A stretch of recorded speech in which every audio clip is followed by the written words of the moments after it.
and good day. My name is Jürgen Steinmetz from eTurboNews, and this is a breaking news update. For more news updates and shows, please go to youtube.com/travel news group. youtube.com/travel news group. Here's our update.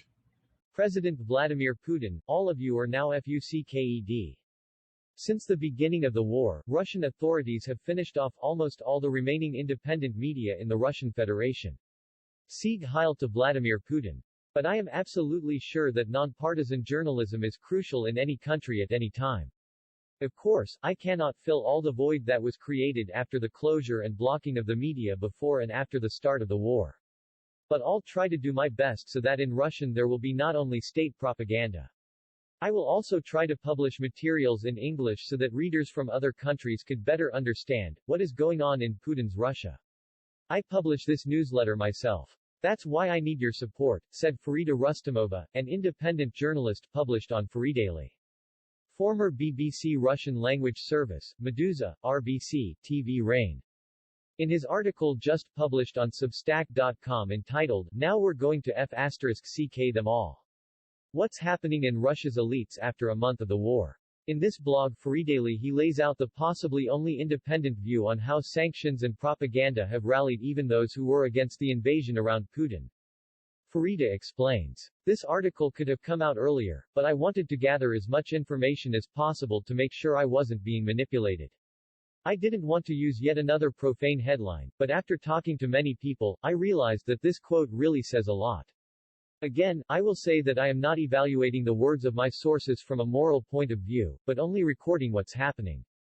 Since they adopted sanctions against us, we're going to ck them. Now they'll have to buy rubles on the Moscow exchange to buy gas from us.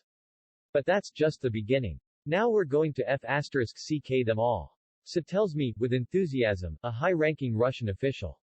He has long been a member of Putin's team but has been considered a liberal thinker. A month ago he had a different attitude, saying with some chagrin that the most important thing was to stop the bloodshed in Ukraine, and then figure out how to live in the new reality.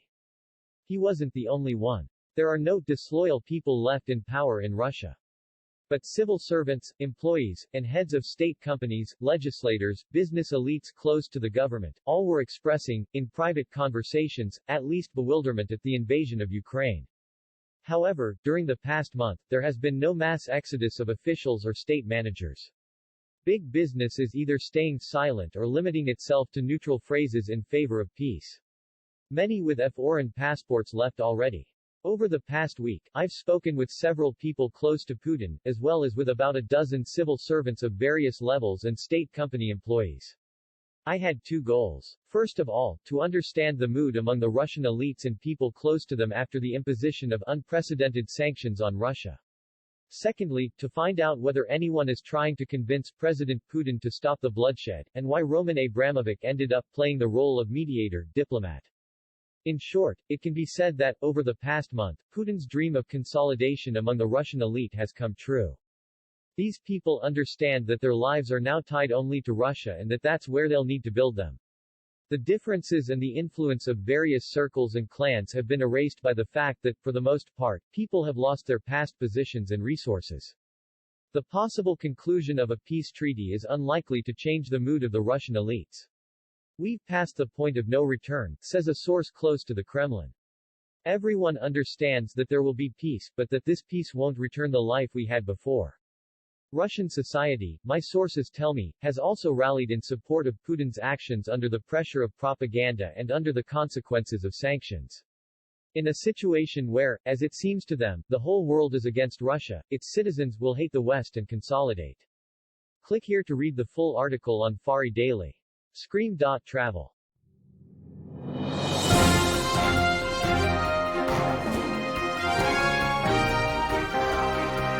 Thank you for listening to our news update. There's more on youtube.com/travel news group, or you can read us, of course, in going to our news portal at eTurboNews.com or travelnews.online.